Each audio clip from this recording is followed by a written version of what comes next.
मुझे बहुत दुख हुआ जब मेरी माँ ने मुझे स्कूली शिक्षा के लिए मेरी मौसी के घर भेजकर मुझे मेरे पिता से अलग कर दिया। मैं 6 साल की थी और मुझे पढ़ाई से जैसे नफरत सी थी। अपने छोटे से शहर में मैं स्कूल से भाग जाया करती थी। मैंने शिक्षकों को काफ़ी परेशान किया था। घर पर ट्यूशन टीचर्स बार बार बदलते रहते थे, क्योंकि या तो वे मेरे साथ टिक नहीं पाते थे या मैं नहीं रह टिक पाती थी, या तो उनकी छड़ियाँ मुझे मारते मारते टूट जाती या मैं लगातार रोती रहती।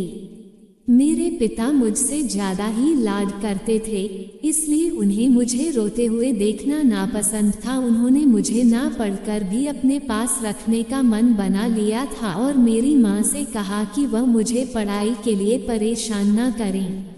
हालांकि मेरी माँ एक जिद्दी महिला थी जो इतनी जल्दी मेरा सामने हार नहीं मानना चाहती थी, इसलिए उन्होंने गुप्त रूप से मुझे मेरी मौसी के घर भेजने की योजना बनाई, जो एक अलग शहर में रहती थी। मुझे एक कॉन्वेंट स्कूल में दाखिला मिल गया जहाँ नियम बहुत सख्त थे। मेरे पास स्कूल से भागने का कोई रास्ता नहीं था।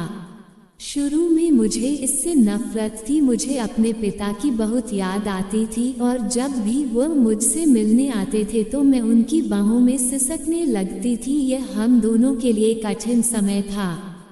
मेरी माँ की पत्थर दिल महिला होने के कारण निंदा की गई। हालांकि यह मेरे जीवन का एक महत्वपूर्ण मोड़ था।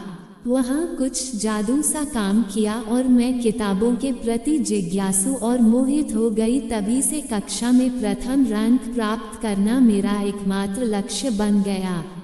मेरी माँ के प्रयास मेरे लिए छुपे हुए आशीर्वाद साबित हुए। अब मैं बचपन में इतने कठोर कदम उठाने के लिए अपनी माँ की आभारी हूँ।